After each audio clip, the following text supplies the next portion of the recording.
प्रभु यीशु मसीह के मधुर और जलाली नाम में आज दिनांक 9 मई दिन सोमवार को हम आप सब अपम के श्रोताओं का हार्दिक स्वागत करते हैं। आज के मनन के लिए जो वचन है वो लिया गया है भजन संगीता की पुस्तक उसका 20 अध्याय उसके 7 पद।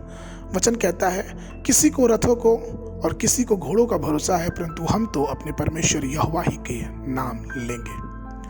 प्रभु में मेरे प्रिय लोगों, इस दुनिया में लोग अपनी उपलब्धियों या यूं कहें अपने व्यर्थ की उपलब्धियों और गर्व में कितना घमंड करते हैं, परंतु हमें मुख्य रूप से प्रभु के प्रेम में घमंड करना चाहिए, क्योंकि संसारिक राजा अपने रथों और घोड़ों पर गर्व करता है, लेकिन हमारे पास जो आध्यात्मिक चीजों में अपना जीवन बिताते हैं उन्हें परमेश्वर के नाम पे घमंड करना चाहिए।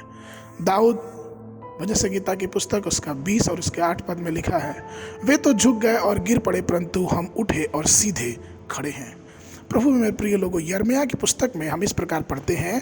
यिर्मयाह की पुस्तक उसका 9 अध्याय उसके 23 पद में वचन ये कहता है, यहोवा यूं कहता है कि बुद्धिमान अपनी बुद्धि पर घमंड ना करे, न वीर अपनी वीरता पर, न धनी अपने धन पर घमंड करे।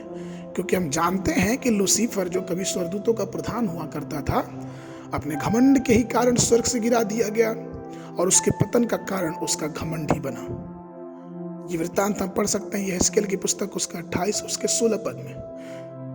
प्रियो, संसारिक ज्ञान से परिपूर्ण अनेक प्रसिद्ध वैज्ञानिक भी दावा करते हैं कि मनुष्य का जन्म वानरों से हुआ है, लेकिन हमने उनके जीवन के दर्दनाक अंत को देखा, क्योंकि पवित्र शास्त्र कहता है क्योंकि इस संसार की बुद्धि परमेश्वर के सामने मूर्खता है। पहला कुरिन्थियों की पत्री उसका 3 अध्याय उसके 19 पद में। फिर परमेश्वर कहता है यशायाह की पुस्तक उसका 19 उसके 14 पद में, क्योंकि उनके बुद्धिमानों की बुद्धि नाश हो जाएगी और उनके बुद्धिमानों की समझ छिपी रहेगी। अर्थात जितने भी हम बुद्धिमान देखते हैं वो परमेश्वर के सामने मूर्खता के समान है।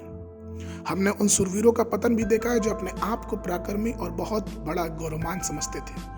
वास्तव में हम सभी जानते हैं कि कैसे शक्तिशाली गोलियात दाऊद के सामने सिर्फ एक पत्थर का शिकार हो गया।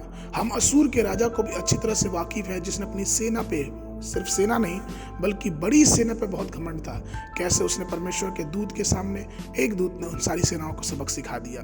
किस प्रकार से हमने देखा है कि विशाल विशाल व्यक्तित्व रखने वाले मनुष्य एक छोटी सी बीमारी के शिकार हुए और अपने जीवन में कुछ कर नहीं पाए। हमने ये भी देखा है कि परमेश्वर उनकी सारी शक्ति को, सारे घमंड को दूर करता है। आज एक प्रश्न ये है कि हम और आप किस बात पे अभिमान करें, हम किस बात की महिमा करें।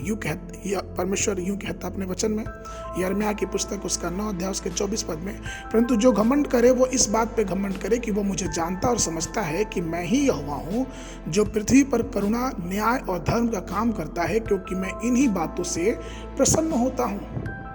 तो आइए प्रभु के प्रिय लोगों, परमेश्वर को अपनी सारी इच्छा और अपनी सारे मन, अपनी सारी धन, अपने सारे इच्छा से उसके वचनों को माने और अपने दिल में कभी किसी बात का घमंड ना करें। हम इस बात का स्वीकार करें कि हम सिर्फ और सिर्फ परमेश्वर के अनुग्रह से अपने जीवन को अच्छे से बिता सकते हैं। नम्र बने और परमेश्वर को महिमा दे, जिसकी वजह से परमेश्वर ठीक समय पे हमें और आपको शिरोमणि बनाएगा।